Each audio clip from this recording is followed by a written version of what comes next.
Parashat Emor, 1st of May 2026. Theme: I will give you as a light in the nations.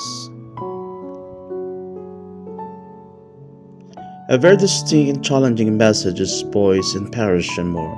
Speak is the most profound imitation that person's community could hear. See holy because thou the Lord God am I, holy.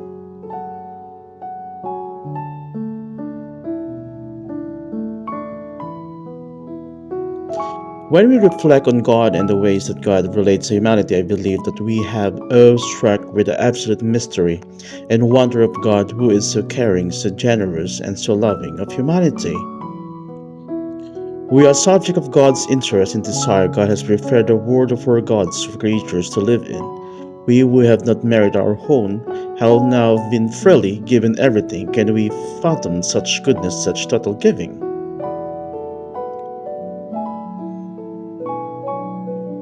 The Israelites were the first people to receive a revelation from God. That revelation was that God has created every human being in God's image and likeness, as endowed each person with a soul, intellect, free will, and unique qualities.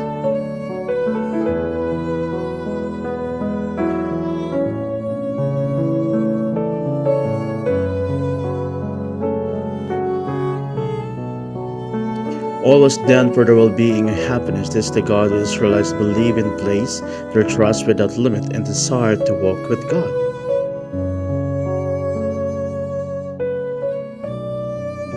Holiness is indeed the central theme of Judaism, and God saw the extended invitation to the Israelites to be holy, people to be light for the nations. They have having been set apart from our nation, we call to attain holiness through distinct rituals, festival, and lifestyle.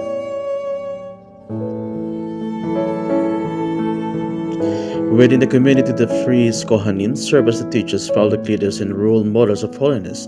This parashah outlines the highest standard for the priests, including regulation about marriage, contact with the dead, as well as the rule of sacrifices and access to sacred space. As the Israelites are to present a God-oriented life to the nations of the world, the Kohanim are to present maximal level of devotion to God of their fellow Israelites.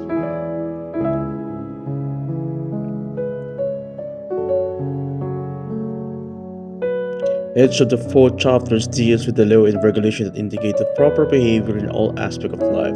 In chapter 21, the emphasis on the call to holiness of the people, the priests, the highest priest, and the specific regulation regarding marriage.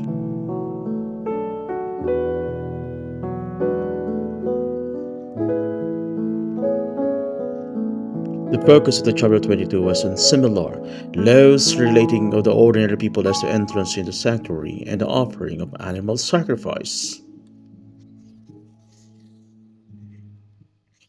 Essential to Judaism was the sacredness of the time, and was highlighted in chapter 23, where the significance of the menorah and the showbread were introduced in chapter 24 since they represent the Talmud.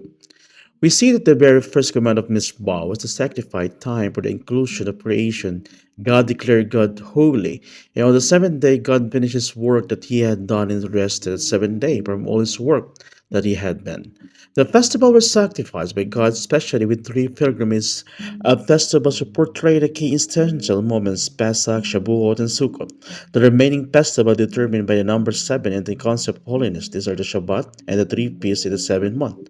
The Hebrew the word of holiness, Kodesh, literally means separate. From I often think of this as a mandate for Jews to be countercultural in the deepest sense, in the culture of materialism, to be animated by the life of the spirit, in culture greed, and to embody generosity.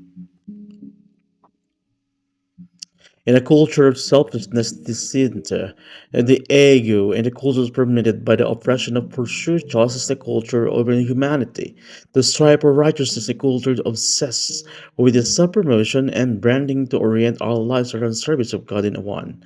The central pillars of holiness, sacred time and sacred space. Sacred time includes Shabbat and the festival, which blend natural cycles of the historical memory of the sacred space. Includes sanctuary, represent God's presence among the people and the meeting of the human with the divine.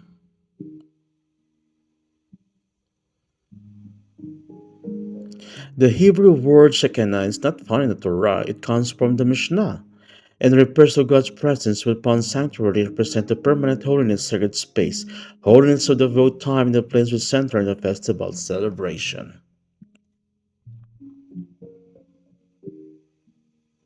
Since we are physical beings as well as spiritual, we therefore live both in holy and secular time. God has given us a material world with which to engage both on the seventh day of the week. God gives us dedicated time in which we feel the closeness. For replication to caution, having met person when you could saw him as holy, how do we identify holiness in daily lives? Do we set apart a day of the week and keep this holy, Manal?